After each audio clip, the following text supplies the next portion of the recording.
P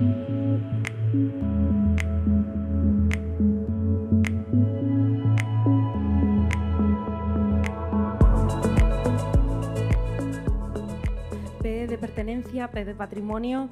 Y si me lo permiten, yo creo que voy a cambiar hoy de letra. Voy a citar la R, que es la R de redes. Decía Fernando Díez Mediavilla, presidente de Cluny Ibérica, en la presentación de esta jornada, que precisamente la de Cluny fue la primera red social de la historia, ¿no? La primera red en la que nos basamos como sociedad europea.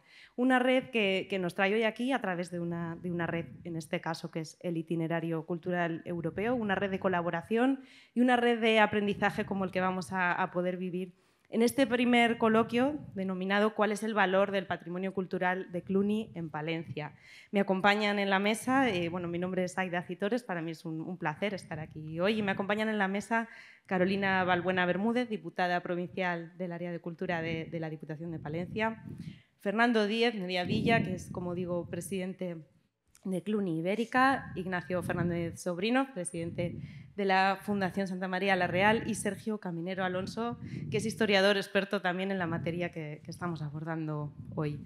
Entonces voy a comenzar preguntándoos, pero bueno, haciendo un pequeño repaso muy breve, ¿no? En el siglo X se funda la Orden de Cluny, se extiende como esa red, que digo, ese mayor foco de renovación espiritual y artística de Europa, y se convierte en la autoridad moral imperante, por ejemplo, pues, no solamente imponiendo normas incluso por encima de la senda papal, sino también impulsando la cultura, el arte, el patrimonio, la ciencia. Entonces yo creo que vamos a empezar por ahí, ¿no? Poniendo un poco en contexto, quizás, Sergio, ¿qué es Cluny? ¿Cuál es la importancia que supone y en la que nos asentamos como cultura europea?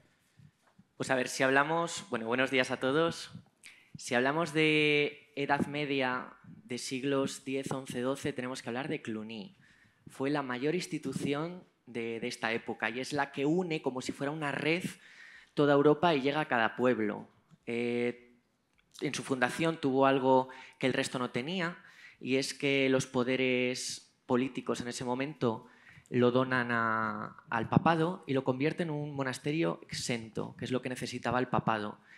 Y cuando el papado se hace fuerte en el siglo XI, pues tiene aquí a los monjes cluniacenses que digamos que le ayudan a llevar la liturgia romana, que es lo que más le interesa al papado, digamos, hacer algo propiamente romano, ¿no? Y que se haga en el resto de reinos de Europa. Entonces, Cluny tenía la infraestructura, porque había ido creando monasterios y monasterios y monasterios, tenía la infraestructura en toda Europa para conseguir eso. Podríamos decir que incluso en el momento álgido Cluny llega a cada pueblo, a cada iglesia prácticamente, porque pocos territorios de Europa no tendrían Cluny. Es decir, prácticamente dice, ¿dónde llega Cluny? Pues es que seguramente tenía una viña, en el último pueblo de Europa Cluny tenía algo, entonces llegaba de alguna manera. Llegaba y además tiene la particularidad de que se extiende muy rápido, ¿no? No sé si... Sí, porque es un modelo de éxito que triunfa. Entonces, al fin y al cabo, al papa le interesa, a los nobles les interesa, entonces todos invierten en Cluny. Les decía antes en la visita que es un modelo que había triunfado. Los cluniacenses ofrecían algo que a los nobles les interesaba mucho, que era el cielo y la inmortalidad. Entonces, es algo que a una persona medieval no se la jugaba en eso. Se despertaba, se acostaba pensando en el cielo y en el infierno. ¿Y quién eran los que mejor rezaban, los que mejor intercedían, los que tenían una observancia más estricta? Cluny.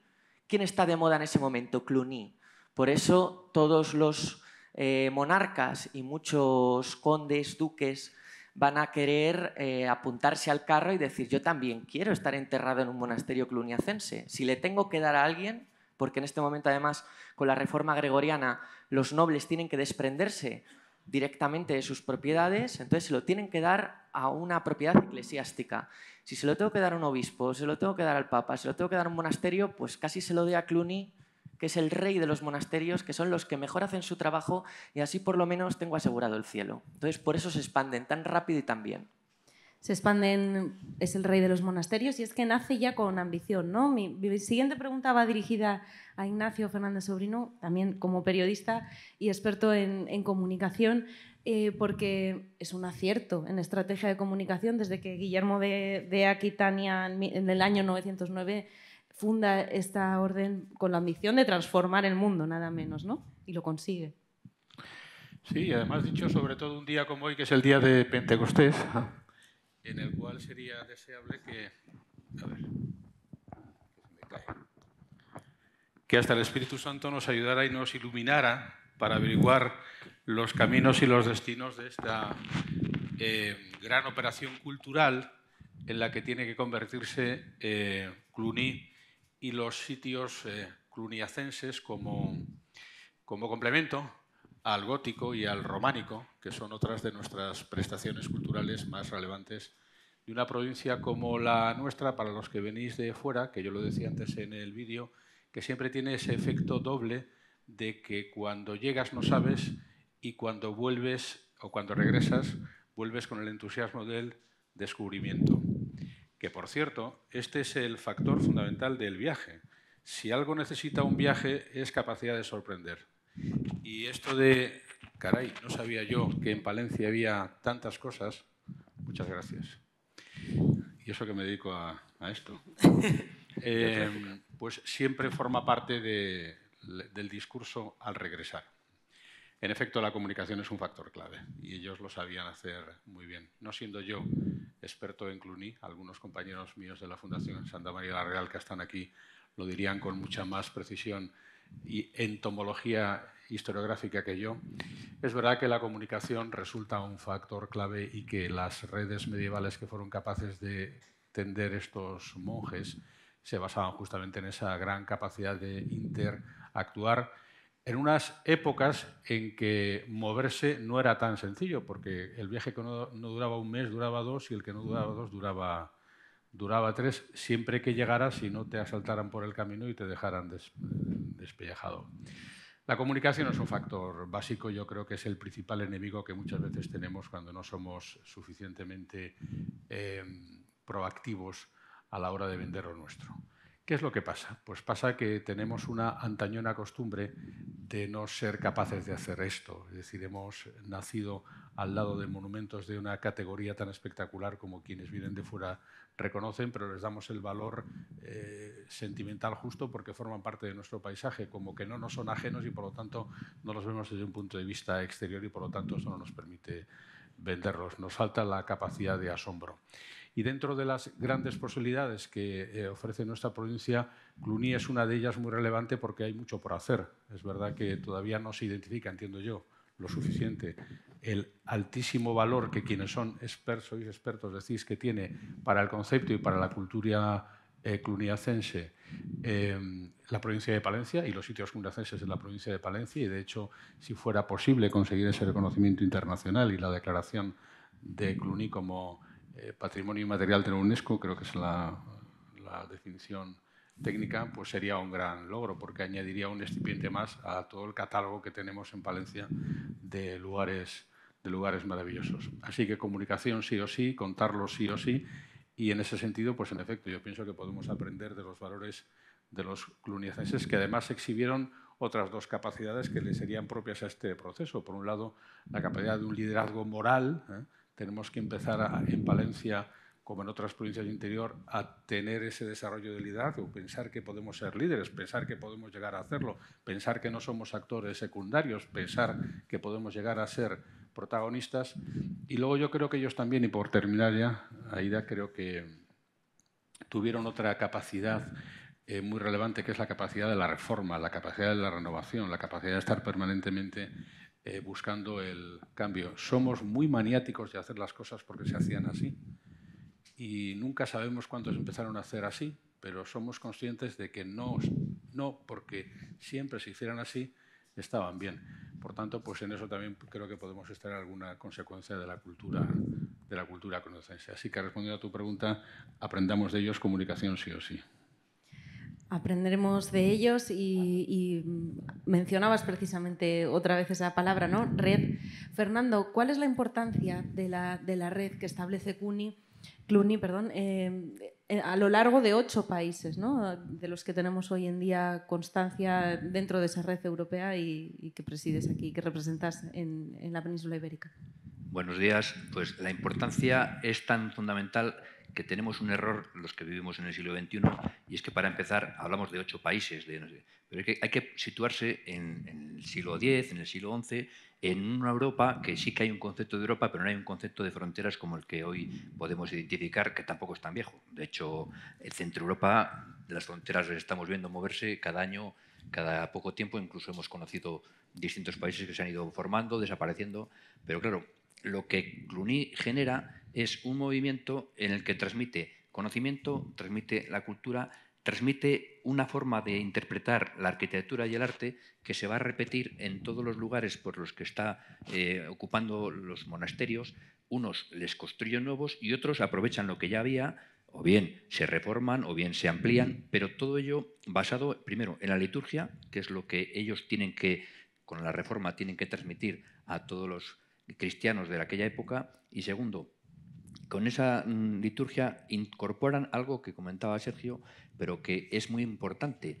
Ellos crean la figura del Día de los Difuntos. El día 2 de noviembre, que es el Día de los Difuntos, que ya antes lo celebrábamos más, ahora se queda todo entre Halloween y los Santos, nos quedamos ya sin el Día de los Difuntos. Apenas se recuerda, incluso las tradiciones que había de cuando moría alguien llevar unos panes a la iglesia, porque era algo que había que llevar para que tuviesen un tránsito mejor. Bueno, pues esta idea de rezar por los muertos y buscar una vida mejor para ellos en la resurrección, esta la incorporan los cluniacenses. Entonces, todo lo que está vinculado el cuidado de los muertos, la oración por los muertos, el que los muertos tengan asegurado eso, viene de ahí, y eso se ha transmitido y sigue funcionando. Y de hecho, todo eso que se movía a través de los monasterios era para que los nobles, en primer lugar, porque eran los que más capacidad tenían, y luego los fieles normales, pues intentaban conseguir que su alma no se perdiese.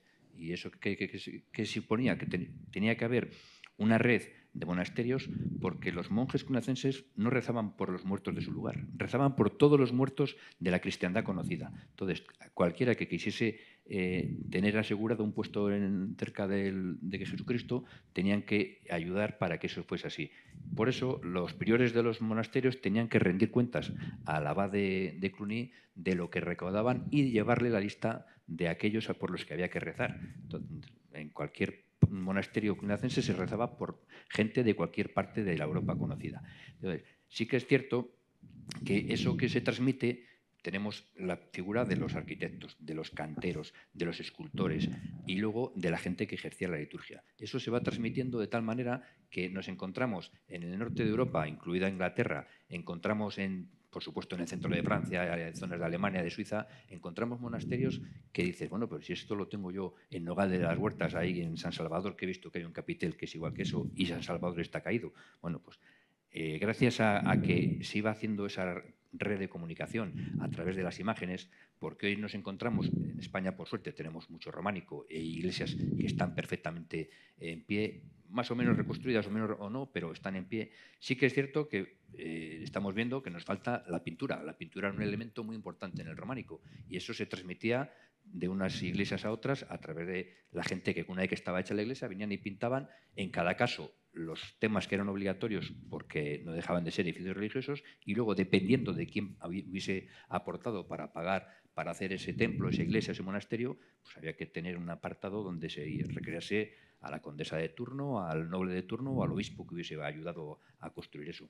Entonces, ahora sí que nos encontramos unas esculturas en piedra, que son los canecillos, los capiteles, todo lo que los elementos decorativos de las iglesias, pero además de eso había toda la pintura, y luego estaba toda la liturgia, que antes nos ha explicado muy bien Perrino, cómo era la liturgia antes de entrar ya al propio templo, que eso ahora parece como que se ha perdido un poco, pero los que ya tenemos una edad, cuando íbamos a la iglesia, primero estábamos en el atrio.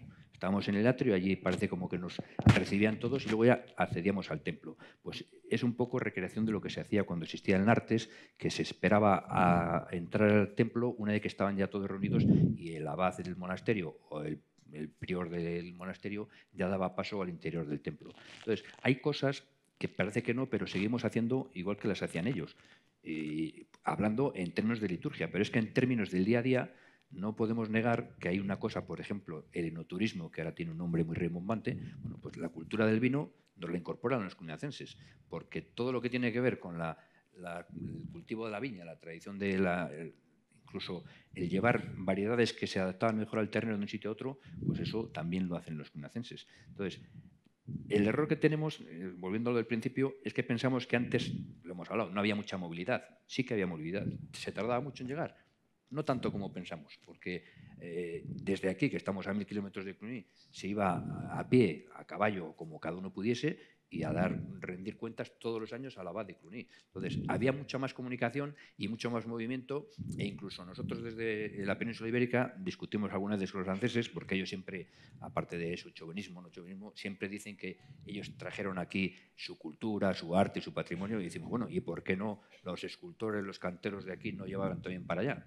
Porque no tiene por qué ser en una sola dirección el conocimiento. El conocimiento, y más estando en el Camino de Santiago, que ya estaba antes de llegar a Cluny, pues ese conocimiento era de ida y vuelta. Entonces, no es porque tampoco conocemos más que la marca de los canteros, no conocemos el nombre de los escultores ni de los que elaboraban, pero sí que cuando ves réplicas de capiteles aquí y a 1000 y pico kilómetros, bueno, pues te queda la duda de cuál fue primero, si el de aquí o el de allí. Pero en cualquier caso, lo que está claro es que era toda una red en la que se trabajaba de la misma manera, se hacían las cosas con un fin y, en el fondo, ha perdurado pues casi 5 siglos, estuvo con mucho auge el mundo este, y a pesar de que luego hubo otras reformas, hubo cambios y demás, pero ha quedado mucha parte de esa cultura y gracias a ello tenemos que presumir de que tenemos ese patrimonio, pero que tenía un fin, no era solamente tener un edificio para acoger la liturgia, tenía un fin como eran los monasterios. Las iglesias sí que tienen un fin, pero los monasterios tenían otro fin. Y una red que se empieza a reconocer a raíz del trabajo de la Federación Europea en los últimos años, quiero decir, y con la consecución de ese itinerario cultural europeo en el año 2005. Y el público general, que es algo que está empezando a salir también en este debate, empieza a darse cuenta de la importancia de algunos elementos patrimoniales que tenemos muy cerca y que a veces, desgraciadamente, hemos dejado incluso perder, ¿no? Carolina, ¿cuál es la importancia del patrimonio vinculado a los sitios cluniacenses en la provincia de Palencia? Que nos hemos dado cuenta al conocer también esa red, que es casi la que cualitativa y cuantitativamente, junto con zonas cercanas, ¿no?, como Sagún, incluye, ¿no? Bueno, buenos días a todos. Bueno, yo creo que en una provincia en la que ya la palabra patrimonio lo dice todo y es un elemento destacado de nuestros recursos más importantes, yo creo que hacer inciso en el patrimonio que nos ha dejado la Orden de Cluny a lo largo de los siglos es poner en valor algo que forma parte de nuestra historia, pero sobre todo ahora, que es lo que nos atañe y lo que nos une a muchos de los que estamos aquí, es volver a recuperar esa red. Yo creo que cuando ha hablado Fernando acertadamente de una red, es el objetivo principal que yo creo que nos une. Perdón, digo, es que no sé si me estoy moviendo mucho. Igual se para un poquitín. ¿Así igual mejor? Sí. Vale, disculpad. Yo creo que la importancia ahora en esa puesta en valor, en que yo creo que la gente de a pie, el público en general, la gente del territorio reconozca el valor patrimonial que tienen los lugares cluniacenses, pasa por unirnos, yo creo que a esa gran marca. Yo creo que lo hablábamos antes de comenzar este coloquio, y es que unirse y estrechar lazos con Cluny, con la Federación, ya supone dar mayor visibilidad a lo que ya tenemos nosotros en nuestra provincia, y al final lo que necesitamos es ese trabajo conjunto en el que yo creo que estamos avanzando mucho, en el que la Diputación de Palencia ha puesto todo su empeño, junto con la Asociación Clunibérica, junto con la Federación Europea de Sitios Cluniacenses, trabajando también en un hermanamiento en el que hace poco dábamos los primeros pasos con un hermanamiento con el Departamento del Loira. Yo creo que todo esto trabajo conjunto nos hace, pues lo que decía, dar mayor visibilidad, unir sinergias, todo para poner en valor el patrimonio cluniacense, pero ya hablar del patrimonio en general, porque ya no solo es lo que Palencia tiene como lugares cluniacenses, sino todo el patrimonio que alberga nuestra provincia, que quizá a veces como personas del territorio no le damos todo el valor que requiere, y que trabajar de esta manera conjuntamente y además, sobre todo, poniéndolo en conocimiento del territorio para ponerlo en valor, para darle la importancia que nosotros como personas que vivimos aquí en esta provincia necesitamos darle, para que aquellos que nos escuchan fuera pues se crean el mensaje. Y eso es importante porque muchas veces quizá pecamos de hablar desde lo pequeño, hablar desde demasiada humildad, y en ese sentido creo que tenemos que creernos lo que nosotros tenemos, que tenemos que darle nosotros una mayor importancia para que nuestro mensaje se escuche mucho más y sea mucho más eficaz. Y en ese sentido, pues yo creo que hacerlo todos juntos y hacerlo unidos es, sin duda alguna, pues será el mayor de nuestros éxitos. Y para creérnoslo es necesario conocerlo. Sergio, ¿cuáles serían un poco los valores diferenciales de esos vestigios patrimoniales que conservamos por este territorio? Es que os estaba escuchando y creo que también precisamente hay un problema que igual los historiadores del futuro estudian, y es precisamente cómo las diputaciones actuales, es decir, cómo los territorios políticos actuales capaz de financiar a unos monumentos crean una especie de regionalismos en torno a esos monumentos. Hoy estamos hablando de Palencia.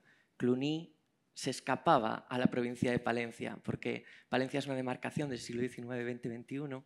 Es normal, ¿no?, que se financie así. Pero bueno, si tuviera que decir patrimonio palentino, es decir, si tuviera que ponerle el marco, pues diría que sobre todo cuando hablamos de cluniacense hablamos de una etapa dorada, que es cuando empiezan aquí, finales del siglo XI, siglo XII, y ahí empezarían ya a competir con otras modas, digamos, como por ejemplo los mendicantes, hasta que llegan a un segundo florecimiento que igual es en el siglo XVI, que coincide con el florecimiento de Tierra de Campos, ¿no? De hecho, por ejemplo, el claustro que tenemos hoy aquí, pues creo que parte de eso. Si hablamos de patrimonio, yo hablaría sobre todo de esas dos etapas, que además se pueden hacer extensibles al patrimonio palentino. Una primera parte plenomedieval del siglo XII, finales del XI, XII, ¿vale?, principios del XIII, para ser técnicos, y luego yo pondría otro gran periodo que sobre todo se manifiesta a lo grande en esta zona de Tierra de Campos, que es la parte del siglo XVI. Y os lanzo una pregunta general. Los visitantes, hablo, en este caso aquí tenemos personas que saben muchísimo ya sobre esta cuestión, pero visitante, turista medio, que busca un turismo cultural un poco diferente. ¿Qué le llama la atención, Fernando, Carolina, Ignacio, cuando descubren estos elementos? Lo comentaba Ignacio en el vídeo. Les llama la atención, primero, que por suerte vienen a una provincia desconocida. Digo por suerte porque vienen sin expectativas claras. Saben que hay patrimonio, que hay románico, porque saben lo de la naturaleza con la montaña palentina, pero vienen a ver qué nos encontramos.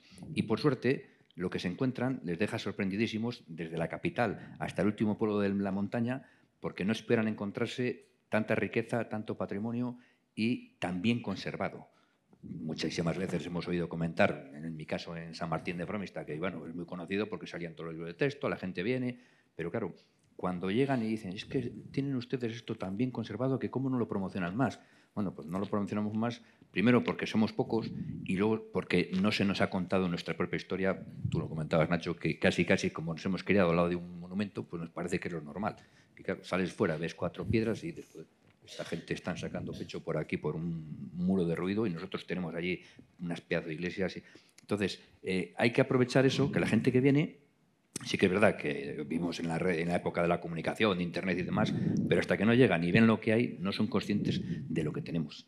En el caso que estamos ahora mismo en San Zoilo, en Carrión de los Condes, en pleno Camino de Santiago, vamos a decirlo claro, el camino francés, el Camino de Santiago, no voy a decir que el de verdad, pero el auténtico. Tenemos a los lados del camino, porque el camino ahora, volvemos a lo que decía un poco Sergio, ahora estamos muy encasillados y tenemos un camino que va prácticamente por una vía de la que no hay que salirse. El Camino de Santiago era una ruta mucho más amplia, con pueblos como puede ser Arconada, que lo comentábamos antes, o propio Támara, o pueblos que estaban cerca del camino, donde también allí había hospitales de peregrinos, había posibilidad de visitas, y era mucho más la vida y la riqueza que se movía. Y lo que es más importante, que la gente va descubriendo y los propios castellanos estamos descubriendo, digo castellanos porque, bueno, castellanos y leoneses, porque si no se enfadan los de León, pero que hay una parte de la historia que es muy importante. Ahora somos un territorio con poca población, pero la riqueza que ha tenido este territorio, estas tierras de campos, estos campos de cultivo, durante muchos siglos éramos los que mandábamos en el mundo. Ya no hablo de la época de Carlos V o Felipe II. Es que aquí se cocían muchísimas cosas. Nuestros reyes, nuestras reinas, nuestros nobles tenían relación con Centro Europa, y es que aquí se organizaban y se hacían alianzas, que nos parece que no había movilidad. Pues bueno, los reyes ingleses, las reinas de Aquitania, de Borgoña, de toda Europa, incluso las monarquías actuales, siguen teniendo relación de parentesco porque viene de aquella época. Y esa parte de la historia, que es una historia que nos une, porque el que viene de Bélgica, de Alemania, de Francia, de Italia, resulta que si no conoce a uno, conoce a otro, dice, claro, si es que este fue el que hizo aquello o fue el que nos arrasó el pueblo. Bueno, quiero decir que tenemos una historia común que la gente que llega dice, claro, si es que aquí también hemos sido parte de esa historia, pero con mayúsculas, y es lo que tenemos que reivindicar, que tenemos un patrimonio, pero que está vinculado a una historia de gente con mucha potencia y que ha desarrollado muchísimas cosas que hoy en día los que vivimos aquí se nos han olvidado o no han sabido contarnos, lo que igual sea el problema. Decías antes que el año pasado habían pasado por Fromista 114 nacionalidades. 114 nacionalidades, ¿no? Que a veces son los que nos recuerdan. Dime, Ignacio, te iba a preguntar precisamente por esto, sí, pero igual te me adelanto. Por dar un paso más adelante y aportar, quizá pueda ser útil la experiencia de la Fundación Santa María la Real en el relato cluniacense en cierta medida, porque la Fundación, que en breve cumplirá ya 50 años, protagonizó el despertar de otro de nuestros estándares, otro de nuestros contenidos épicos, que es el románico. Y en la medida en que ese trabajo que ya ha realizado la Fundación, con esa faceta en particular, la parte cultural de la Fundación, porque la Fundación tiene otra dimensión que afecta a las personas, inclusiva, el empleo, pero esta parte cultural en concreto, por ver qué cosas pasaron con el boom del románico y ver qué cosas podrían pasar, porque todos podamos ser conscientes o protagonistas. Yo creo que básicamente en esta vida todo lo que no se reduce a números no es pertinente. Al final, lo que no se puede expresar con números pues no tiene mucho valor añadido. Valor sí tiene, pero no valor añadido, que es lo que todos pretendemos.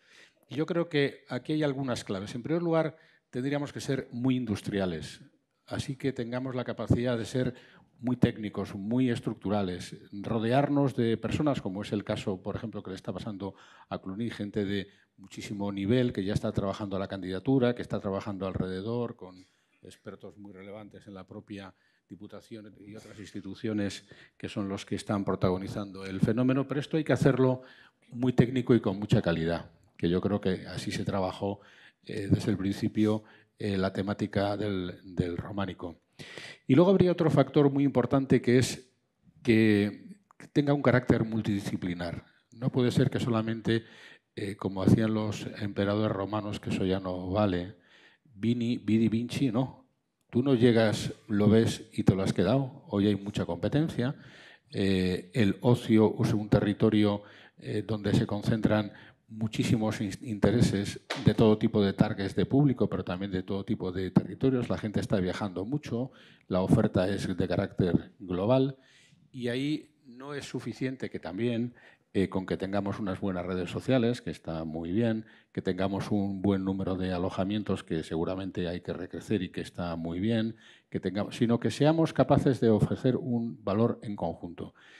Porque en realidad eso sería lo que también le pasó cuando la Fundación arrancó sus actividades y previamente con la Asociación de Amigos y con el mecanismo de las escuelas taller se emprendió el primero de los pasos, que fue el de la recuperación, la restauración, que eso sería un paso previo que quizá Cluny obviamente no va a necesitar, pero sí que es verdad que cuando lo afrontas de modo global y multidisciplinar, pues tienes, como es el caso, el tema de las publicaciones que siempre se hicieron y sirvieron para extender el conocimiento. Ya sé que hoy el papel vale menos, pero hay que darle el papel al papel, así que todo lo que no está en papel puede estar en el papel digital, pero al fin y al cabo yo creo que tenemos que hacer contenidos a calidad, contenidos académicos y convertirlo eso en un estándar. Y luego, pues, obviamente, la suma de todos, ¿no? Porque al final yo creo que lo que quizá nuestra fundación puede aportar es un carácter consensual, un carácter de impulso colectivo. Aquí no vale con que uno salte, tenemos que hacerlo en grupo, porque la competencia es muy grande y porque los esfuerzos se diluyen si no son colectivos. Y entonces ahí tendríamos que emprenderla todos a una, ¿no?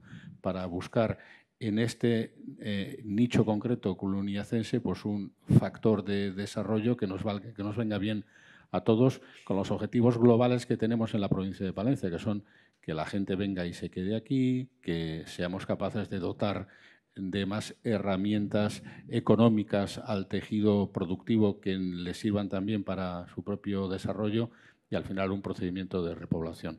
Así que si de alguna manera la experiencia que tiene la Fundación en las materias que trató en su momento y que sigue tratando ahora pudiera servir para ayudar en eso, pues yo creo que sería una experiencia a poder utilizar. Vaya coñazo que me está dando el micrófono.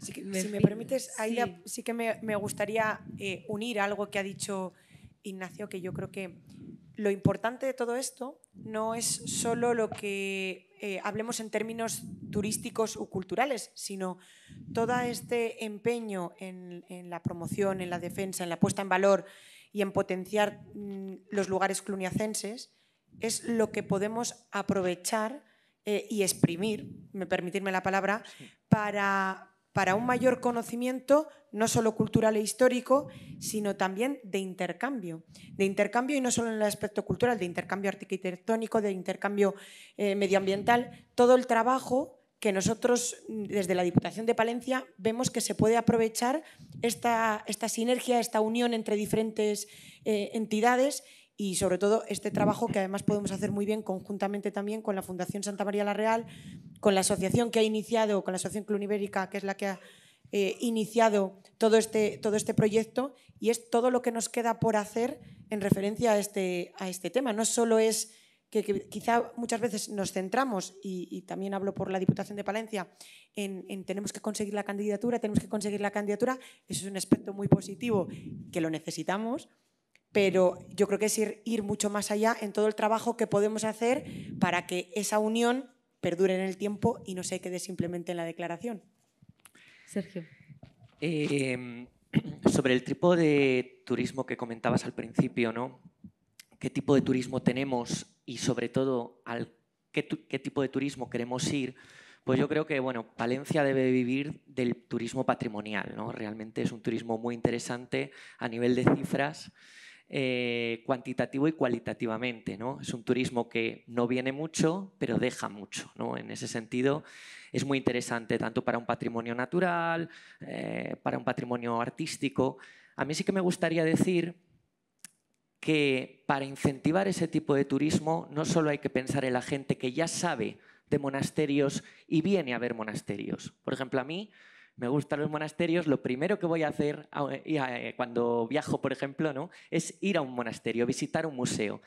Pero también tenemos que incentivar con la didáctica del patrimonio a todo ese nicho que le puede interesar, pero que a lo mejor no se atreve a experimentar ese patrimonio. Yo, por ejemplo, he oído muchas veces: yo no voy al Reina Sofía porque no consumo arte contemporáneo, no lo entiendo. Entonces, ¿para qué voy a ir a ver cuadros como aquel del fondo, ¿no? Me siento inútil, por lo tanto no lo consumo. Tendríamos que invertir, y yo creo que eso es algo importante para ampliarlo, y creo que vosotros sois fundamentales en eso, como traductores, como didactas, invertir en explicar el patrimonio. Es decir, no te preocupes, porque yo te lo voy a explicar. Te lo voy a acercar. Incluso no hemos hablado, esto igual es meterme en camisas de once varas, de la Edad Media. Esto es un coloquio, yo creo que no hemos hablado de la Edad Media imaginada, de la Edad Media tópica. La Edad Media, estamos en un mundo posmoderno, un mundo líquido, donde sé que si digo Juego de Tronos, aquí la mitad se levantan y se marchan y dicen: yo vengo solo a escuchar historia. Pero todos consumimos Edad Media imaginada. Y estamos en un mundo literario, estamos en un mundo de videojuegos y en un mundo de series y de producciones. Y no podemos evitarlo. Y muchos de nuestros potenciales clientes consumen eso. ¿Por qué no les podemos decir, que os ha gustado Juego de Tronos? Pues yo os puedo explicar lo que fue Cluny, que a lo mejor está en la base de Juego de Tronos. Entonces, yo creo que también uno de los puntos, y además Santa María la Real lo ha hecho muy bien con el románico, es ser didactas y decir, ahora mismo tenemos toda esta gente que le gusta los monasterios. Vamos a intentar, por medio de la didáctica del patrimonio, ampliar todo eso a gente que le gusta este tema porque lo ve todos los días en una serie, pero seguramente no se lo puede acercar.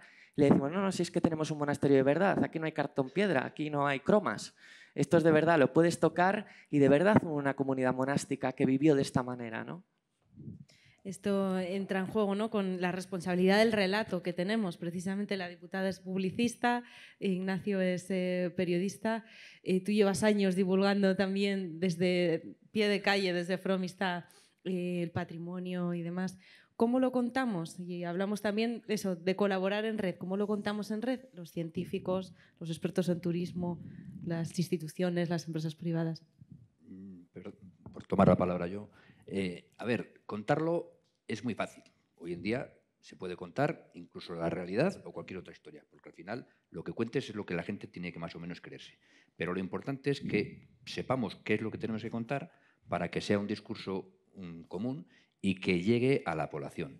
Hemos hablado mucho de las posibilidades que tiene el patrimonio. De hecho, la Fundación lleva muchos años, ya 50 años ya es una edad seria, y hay que reconocerle el que fuese pionero en el sentido de decir, tenemos un patrimonio y hay que hacer algo para que este patrimonio, primero, nuestra obligación es legarlo a las generaciones futuras, pero lo que es más importante, que es una de las actividades que tanto la Diputación, como va en su función, como la propia Asociación Cluny Ibérica, se fundó para que esa promoción del patrimonio genere riqueza en el territorio. Perdona, además, perdona que te interrumpa, pero también en contárselo a la población local, ¿no? Porque lo primero que hizo Peridis en Aguilar fue decirle a los aguilarenses, esto hay que cuidarlo, ojo, ¿no? Pero ahí es donde tenemos un fallo que viene de base, porque tenemos un sistema educativo que funciona como funciona. Ahora estamos hablando de unas 17 currículums educativos porque cada comunidad autónoma tiene el suyo, y ahí falla porque no llegamos a salir de la primaria o de la ESO con un conocimiento mínimo de la zona donde vivimos. Sabemos mucho de muchas cosas, pero no sabemos nada de dónde estamos. A nivel provincial no tenemos capacidad para que nuestros niños salgan del colegio sabiendo por lo menos en qué territorio están. Aquí vivimos en el Camino de Santiago, saben que estamos en el Camino de Santiago porque pasan los peregrinos, pero no hay una materia ni siquiera en extraescolares donde los alumnos sepan por qué pasa el camino y qué sentido tiene. Pues en el caso del patrimonio nos pasa lo mismo. La Fundación ha hecho un trabajo exhaustivo para que la gente lo valore, lo promocione y lo conozca, pero sin embargo, por circunstancias que son muy largas de estudiar, seguimos sin conocer nuestro patrimonio y seguimos sin poder defenderlo porque no lo conocemos. Entonces, nos falla que ese patrimonio, Sergio lo dice, que nos permite que venga la gente, o bien porque han visto Juego de Tronos o porque han conocido la muchísima literatura que se escribe vinculada a los personajes de la Edad Media y demás, pero claro, eso tenemos que intentar revertirlo para que se convierta en una fuente de riqueza, en una economía social que permita que los que estamos sigamos viviendo aquí, que nos ayude con esos recursos que se puedan generar a mantener el patrimonio y a garantizar que haya población en el territorio. Entonces, ahí es donde nos falla porque seguimos teniendo carencia del conocimiento y carencia de oferta para que la gente que viene, me da igual el románico del norte que del sur que del este, tenga una infraestructura de servicios vinculada al turismo que genere esa riqueza añadida que no se está consiguiendo por muchísimas razones, entre otras por la despoblación, por la falta de natalidad, que es lo que tenemos ahora. Yo creo que por alusiones, ¿no? Realmente donde hay una experiencia de éxito aquí es el Centro ROM, en esas rutas que hacéis todos los veranos la Fundación Santa María la Real, en exportar el modelo más allá de esta zona, ¿no? Sí, yo creo que en realidad es esto. Hay que hacer eventos, porque realmente, claro, hablar de eventos y de conventos esta semana con lo de Burgos pues realmente resulta un tanto intrigante. Busquémosle aristas al asunto. Vamos a ver. Nunca se ha hablado tanto de conventos como en esta semana. Ha habido que hacer un cisma para que se hable de conventos como se ha hablado esta semana, ¿no? Y liar un obispo raro, un cura inventado y unas monjas pobrecitas. Bueno, se ha hablado de conventos. Esta broma me sirve para decir que a veces en comunicación la gota fina tarda mucho. Es la gota malaya, y a veces hacen falta grandes golpetazos. Y el evento te sirve para posicionarte de repente antes, durante y después. Quizá debiéramos ir todos pensando, como algunos casos se han citado ya aquí, en la capacidad que tengamos todos de generar grandes eventos circunstanciales con motivos X. Siempre habrá un motivo que nos permita, en la suma de muchos factores, empezar a modular. Yo estoy de acuerdo, hace falta acudir a todos los targets. Y si para eso tenemos que medievalizar el consumo de lo que estamos haciendo, aunque bajemos un poco el rango del rigor histórico, pues tampoco pasa nada, ¿eh? Y luego, si yo creo que no se puede contar lo que no existe. Si para que esto se desarrolle hace falta una industria, hace falta un entorno, hace falta un desarrollo, hacen falta más emprendedores en el entorno, hace falta que entre todos sumemos, si eso no existe no se puede contar. Tendremos que empezar a hacer cosas para contar adicionalmente todo lo demás. Pero no descartemos el valor del golpetazo, del evento, del factor puntual. Inventémonos cosas. Por ejemplo, y no es ninguna tontería, ¿eh? No es ninguna tontería y ahora, 2 años antes, parece una humorada, pero ya hay quien lo está haciendo, quien está trabajando. Por ejemplo, la Diputación. Dentro de 2 años va a haber un eclipse solar muy relevante, como el que ha habido hace unos meses, que solamente se ha visto en México y en Estados Unidos, y parece que Palencia va a ser una de las provincias más interesantes para poder seguirlo. Bueno, eso ya lo está comentando la gente. Eso ya se está hablando por muchos sitios, eso ya está corriendo por las redes. Incluso ya se están dando cifras que parecerían desproporcionadas. Eso es un evento. Y si fuéramos capaces de sumarnos a ese evento y agregarle valor histórico cluniacense a ese evento, pues nos podemos valer de la cola de ese cometa. Por poner un ejemplo solamente, por poner un caso real, no inventado, y a partir de ahí pues todo lo demás. Y efectivamente en la Fundación Santa María del Real siempre hubo muchos eventos que luego tuvieron reconocimiento, muy premiados cada verano con los cursos, también con las escuelas taller, con la capacidad de renovarse y dar pasos tecnológicos, crear nuevas cosas. Pero yo iría por ahí. Seamos capaces de generar grandes eventos que conciten mucha atención, porque al final, ¿cómo se quema un papel? Poniéndole una lupa al sol, ¿eh? Lo concentras todo en un punto y aquello echa a arder.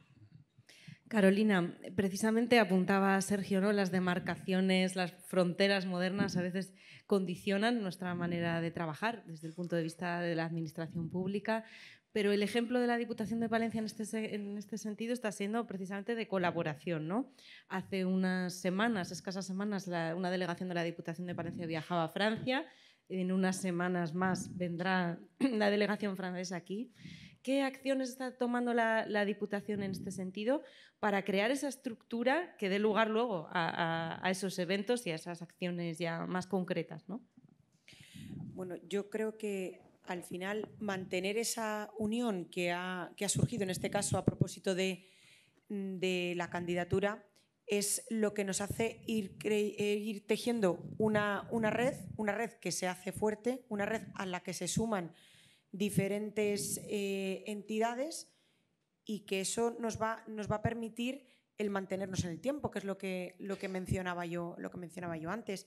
El hecho de trabajar de manera conjunta, muchas veces ponemos el valor de la colaboración público-privada, de la colaboración entre administraciones. En este caso es el mismo ejemplo. Diferentes entidades unidas con el mismo objetivo puestan valor del patrimonio que tenemos en nuestra provincia, potenciar turísticamente los lugares cluniacenses, conservar, restaurar o recuperar espacios que tenemos en la provincia y que, por poner el ejemplo de Nogal de las huertas. Yo creo que también es importante mencionar no solo lo bueno que tenemos y que ya está conservado, sino aquello en lo que tenemos empeño por recuperar y además por mostrar al mundo entero. Y en ese trabajo y en ese empeño, yo creo que la Diputación de Palencia siempre ha entendido, desde el minuto uno en el que la Asociación Clun Ibérica nos suma en este proyecto, que nuestro apoyo era importante para beneficio de toda la provincia, no solo como apoyo a la candidatura, no solo como apoyo a la asociación y en este caso también nuestro apoyo a la Federación Europea, en la que yo creo que también España tenemos parte destacada y hay que sacar pecho, sino también el beneficio que puede sacar la Diputación de Palencia en pro de toda la provincia, hablando en rentabilidad turística y en rentabilidad cultural.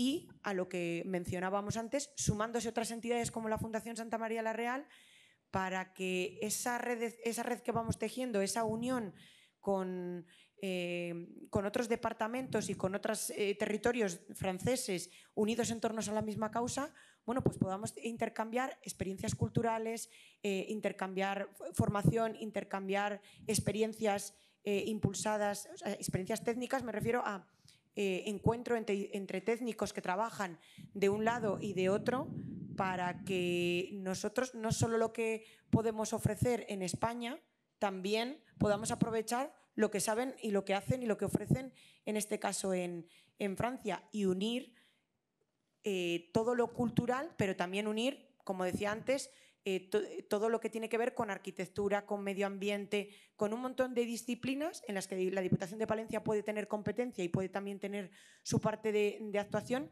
y sobre todo, que a veces parece que nos cuesta, es copiar aquello que funciona en otros sitios. ¿Por qué no lo vamos a copiar? Y yo creo que eso es uno de los objetivos también. ¿Y qué aprendizajes habéis tenido? Lanzo la pregunta en general, al ver lo que se está haciendo en otros territorios también. Nosotros llevamos ya varios años incluidos en la asociación de la Federación Europea de Sitios Clunacenses. De hecho, como ayuntamiento ya entramos hace más de 14 años y como Clun Ibérica llevamos desde que se fundó. Y sí que es verdad que hemos aprendido, pues eso, a valorar lo que tenemos, pero quería aprovechar que comentaba Carolina muchas actividades de Diputación. Primero, un agradecimiento a Diputación de Palencia, porque no solo estas jornadas y estas actividades y el apoyo que nos da de todos los años a la asociación, sino que ha demostrado que, ahora se llama colaboración público-privada, bueno, pues que los fondos públicos, que son de todos, que se inviertan en aquellas actividades que la gente demanda y que necesita. Pero quiero agradecer que gracias a la Diputación de Palencia, los franceses, que es un Estado centralizado y tienen otra forma de hacer las cosas, han empezado a ver la posibilidad de trabajar con sus departamentos o sus regiones, que eso ha sido Diputación de Palencia la que nos lo ha puesto un poco en valor y la que ha enseñado que cómo se pueden hacer las cosas con el apoyo de las instituciones. Y ahora mismo en Francia muchos departamentos, muchas regiones están empezando a apostar primero por la candidatura, que vamos a ser sensatos, la candidatura es un objetivo muy loable, pero tal y como está ahora mismo la UNESCO, pues va a ser muy difícil, y eso que no se presenta el patrimonio material de Cluny, se presenta Cluny y los sitios clunacenses como patrimonio inmaterial, como la cultura de los sitios clunacenses, lo que se presenta a la candidatura. Pero ya el hecho de que nos presentemos a la candidatura con ese apoyo de instituciones, fundaciones, colectivos, asociaciones de todo tipo, nos está enseñando que, lo decía Carolina, el apoyarse entre todos cuando es una causa común nos viene muy bien. Y en este caso, Francia va a liderar la candidatura, lo cual al resto de países no le supone quemar un cartucho en el sentido de que no pueden presentar ellos otras candidaturas, y creo que también es una forma de que los propios europeos se den cuenta de que hay que ampliar las fronteras y que trabajar de una manera más o menos coordinada.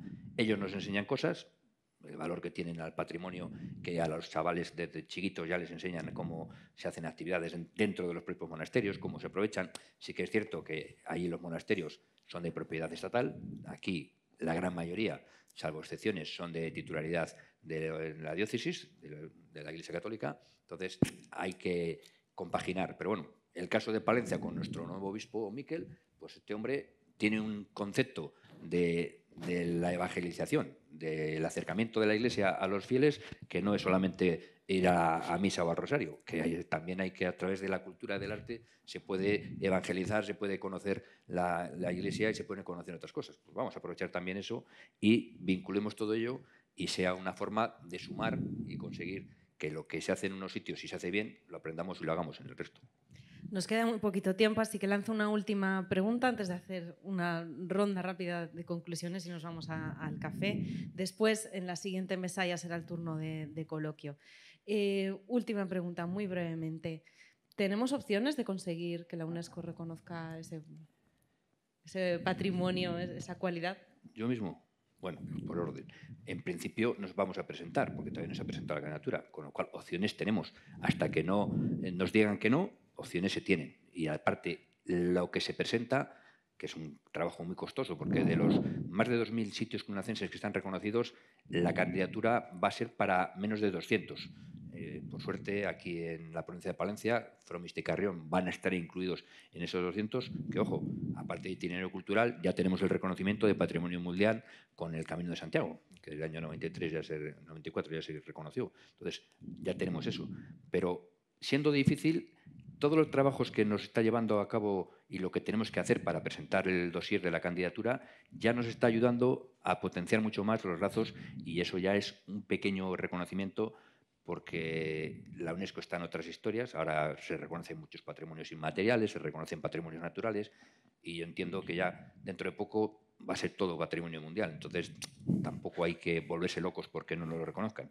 Lo que tenemos que querer es que nuestro patrimonio es único y es irrepetible. Y al margen de copias o no copias, todo el mundo pretende copiar el Camino de Santiago francés, pero no lo van a conseguir. No lo van a conseguir porque una historia de más de 1000 años no se hace de la noche a la mañana, por mucho que queramos. Entonces, lo que hay que hacer es cuidar lo que tenemos, presumir de ello y dejárselo lo mejor posible a nuestros hijos y nietos. Y usarlo como revulsivo también de desarrollo económico y social. ¿Una reflexión queremos lanzar ya para concluir, Sergio? Hombre, yo creo que sí que es una buena candidatura a la UNESCO, sobre todo visto políticamente como una Unión Europea que necesita refrendarse en un pasado europeo, y ahí Cluny tiene mucho que decir. Carolina. Bueno, yo creo que una de las conclusiones que tenemos que sacar es que la primera piedra que tenemos que poner para que todo ello acabe en éxito es el reconocimiento por parte del territorio y el reconocimiento por los agentes que estamos en el territorio para poder alcanzar ese éxito, desde luego. Sí, eso sería ya una gran victoria, jugar ese playoff, se gane o luego no se gane, pero el hecho de que se esté participando nos sirve para poner de manifiesto esto, que ya la candidatura que conocemos y conocemos a las personas, algunas también incorporadas en el patronato de la Fundación, están trabajando en esa candidatura. La candidatura es magnífica, lleva mucho tiempo de trabajo y está muy bien presentada. Y yo, por hacer una reflexión final, Aida, como nos pides, cuando me pidió Carolina que hiciéramos una aportación a ese vídeo que hemos visto antes, y se me ocurrió esto de la P de pertenencia como una más de las de Palencia, que luego sé que tuvo mucho éxito mejorando lo presente, que fue un concepto que gustó. Le voy a añadir otro más hoy, que es, yo creo que sería el paralelo o el complementario a la pertenencia, que es el de la conciencia. Conciencia, que seamos conscientes, que tengamos la capacidad de concienciarnos lo suficiente, primero, de lo que tenemos que hacer, segundo, cómo tenemos que hacerlo, conciencia, con técnica, con trabajo, con profesionalidad, con sistemática, y tercero, que seamos conscientes de que lo que tenemos en nuestra mano es algo que no nos es propio y, por tanto, nos es impropio, que es un legado, es una herencia que hemos recibido y además que no teníamos opción de recibir o no. Luego la podemos malgastar como los malos herederos, pero también en nuestra mano está en hacer un buen uso de esa herencia que tiene 10, 12, 15 siglos. Entonces, si somos conscientes de la pertenencia que tenemos a un territorio y somos conscientes de la herencia que hemos recibido, pues yo creo que tendremos un estímulo adicional para pensar que no es que sean cosas que se tienen que hacer o no se tienen que hacer, es que en ese pasado nos va nuestro futuro y de ese futuro solamente hay un factor que es relevante, que es el presente. Y además es un presente que es muy urgente porque hoy que es presente ya mañana es pasado. Por tanto, necesitamos muy rápido ser conscientes de esa sensación de pertenencia para ponernos a trabajar, que sería un poco la conclusión que yo sacaría de esta excelente oportunidad que nos da la candidatura para hablar de esto, se gane o no se gane, porque eso ya intervienen muchos más factores. Fernando. Sí, yo estoy muy de acuerdo con Nacho, con Ignacio, porque esa P de pertenencia creo que es la clave de casi todo lo que hagamos en la actividad humana. Las personas vivimos en donde más o menos queremos, algunas veces donde nos toca, y claro, sí que hay que ser muy conscientes de que tener la suerte de vivir en donde vivimos es un lujo por muchas cosas. Ya no hablamos del tiempo que no perdemos en hacer desplazamientos, no hablamos del estrés, de esas cosas que aquí, bueno, no sé, los psiquiatras o los psicólogos tendrán que recetar muchos ansiolíticos, pero en general tenemos la suerte de vivir en una zona que todo el mundo envidia. Sí que es raro que todo el mundo lo envidia, pero todo el mundo sigue viviendo en las grandes urbes. Bueno, pues vamos a aprovechar que siguen viviendo allí para que quieran venir, porque el mundo va evolucionando, cada vez hay más gente con tiempo y dinero para viajar, entonces vamos a aprovechar que eso, en vez de irse a Cancún, que también tienen derecho, pues que vengan por aquí y que eso ayude a que el patrimonio no solo se conserve, sino que se mejore. No vamos a restaurar todas las piedras que se han caído porque muchas están en muchas casas y no tiene sentido, pero sí que a través de la digitalización y de la investigación histórica y arqueológica es fundamental, porque si tenemos gente que está comprometida con la historia, que está comprometida con el pasado, investigamos y trabajamos en el pasado, nos puede dar muchas claves para tener un mejor futuro. Pues muchísimas gracias, ha sido un placer escucharos. Hablar de patrimonio en el patrimonio, yo creo que ya eso de por sí es un buen comienzo. Así que bueno, os voy a invitar a que pasemos a tomar un café, pero me dice Miguel que 10 minutos justos para no robarle más tiempo luego a las siguientes actividades que vamos a vivir en la jornada de hoy. Muchas gracias.